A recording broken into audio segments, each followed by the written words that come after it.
সাফল্য কি শুধু বিত্তবানদের জন্য, নাকি সাফল্য মানে অদম্য ইচ্ছা আর ঘাম ঝরানো পরিশ্রমের শেষ হাসি? আজ আমরা এমন একজনের গল্প বলবো যার পরিচয় এখন কেবল একজন সংসদ সদস্য হিসেবে নয়, বরং একজন সংগ্রামী পিতার গর্বিত সন্তান হিসেবে। তিনি হাসনাত আব্দুল্লাহ, যার বাবা পেশায় ছিলেন একজন সাধারণ রাজমিস্ত্রি, কিন্তু যার স্বপ্ন ছিল পাহাড় সম।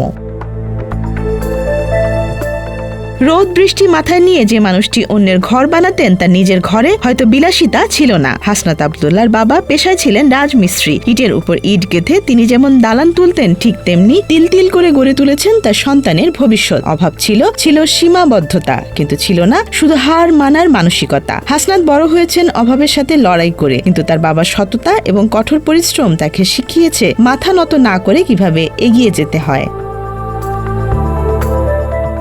দেশের সর্বোচ্চ বিদ্যাপীঠ ঢাকা বিশ্ববিদ্যালয়ে ক্যাম্পাসে সেই দিনগুলো তার জন্য সহজ ছিল না। টিউশনি করে নিজের খরচ চালানো আর লাইব্রেরিতে ঘন্টার পর ঘন্টা মেধার স্বাক্ষর রাখা, এই লড়াই তাকে চিনিয়েছে সাধারণ মানুষের নারীর স্পন্দন। ঢাকা বিশ্ববিদ্যালয়ে সেই লড়াকু জীবনই হাসনাতকে শিখিয়েছে কিভাবে প্রতিকূলতাকে জয় করে রাজপথ কাঁপাতে হয় এবং মেধা দিয়ে দেশ জয় করতে হয়।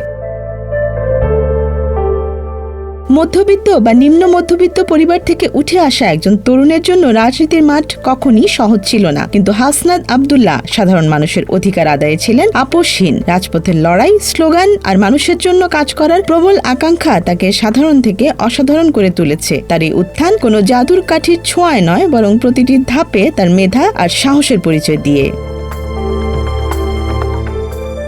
আজ তিনি সংসদ সদস্য, দেশের নীতি নির্ধারণী পর্যায়ে তার অবস্থান, কিন্তু তার সবচেয়ে বড় পরিচয় তিনি একজন শ্রমজীবী মানুষের সন্তান। এই সাফল্য কেবল তার একার নয়, এই সাফল্য বাংলাদেশের সেই কোটি তরুণের যারা মনে করে অভাব মানেই স্বপ্নের মৃত্যু। হাসনাত আব্দুল্লাহ প্রমাণ করেছেন, বাবার পেশা যাই হোক না কেন, সন্তানের লক্ষ্য যদি স্থির থাকে তবে আকাশ ছোঁয়া সম্ভব।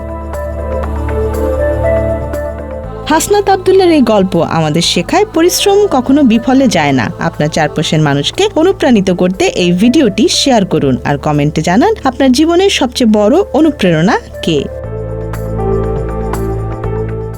Desk report, Dhaka express.